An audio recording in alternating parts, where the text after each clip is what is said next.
Thank you, Mr. Chairman, and welcome to you, Chief Tidwell. Appreciate you being here this morning. I want to start this morning by recognizing the efforts that your staff is making to be a cooperative partner in this quest to finally finalize the Sea-Alaska bill. I hope that we can cross the finish line on that soon, but I wanted to start off with that. I was in Southeast Alaska over the President's Day recess, and while I was there, I was told that there are more Forest Service employees in the forest in Southeast Alaska than there are employees of the timber industry, which I thought was kind of interesting. And then that same week that I was there, I heard the President Obama speak of the need to revitalize manufacturing here in this country. And so you have to ask the question, if revitalization of manufacturing is truly a goal, it would seem to me that you'd want to flip the Forest Service employee to timber industry employee ratio on the Tongass there. See once again that you've proposed the Integrated Resource Restoration Program. This past year, Congress provided you with a partial authority to test that concept in regions 1, 4, and 3. I think before that pilot can or will be expanded, we're going to need to see the details on the results from the initial pilots to really understand what the various component parts of the Integrated Resource Restoration Program produced, as well as how much funding was needed for each component to gain the accomplishments. And while I appreciate the administration's willingness to include a secure rural schools proposal in the proposed budget, it is at a significantly lower level than the counties and boroughs enjoyed back in FY11.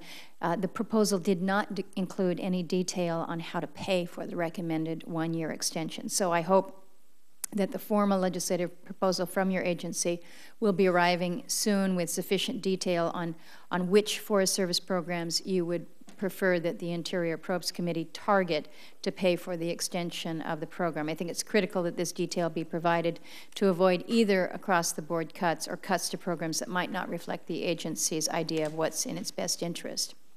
I also want to congratulate your staff on getting the budget explanatory notes up to our offices on the same day that the President announced his FY13 budget. I'm told by my staff that this is the first time in their experience that the agency got this document to our offices on the same day that the budget proposal was released. So please convey my appreciation to your staff. I know that's hard work. Now, having said that, let me recommend that you attempt to provide the regional station and area allocations for the fiscal year you're working towards in the budget justification. Giving Congress the allocation and accomplishment information for FY09 and through 11 was nice, but many of us want to have some idea of how the FY13 funds will be allocated to the various regions and to the budget line items if Congress should decide to fund the President's request. This information will not only help us better understand how the agency will prioritize program management, but also which regions may be advantaged or disadvantaged by the construction of that proposed budget. I think this kind of information becomes even more important when the Forest Service is attempting to convince the Appropriations Committee to consolidate budget line items in the IRR program. Last thing I want to mention is the replacement of the large air tanker modernization strategy that was recently released. As I read that document, it's kind of a rehashing of the alternative aircraft types that your agency thinks might be available, but little more than that. So I'm not quite sure whether we've actually laid out a strategy. I do understand that the Forest Service has legacy aircraft requests for proposals out for bids and will shortly offer an RFP on next generation large air tankers, which I hope will help both your Fire and Aviation Group and Congress understand your modernization plans. My hope is that once these proposals have been reviewed, the Forest Service will be able to give us a clearer picture of exactly how it plans to move forward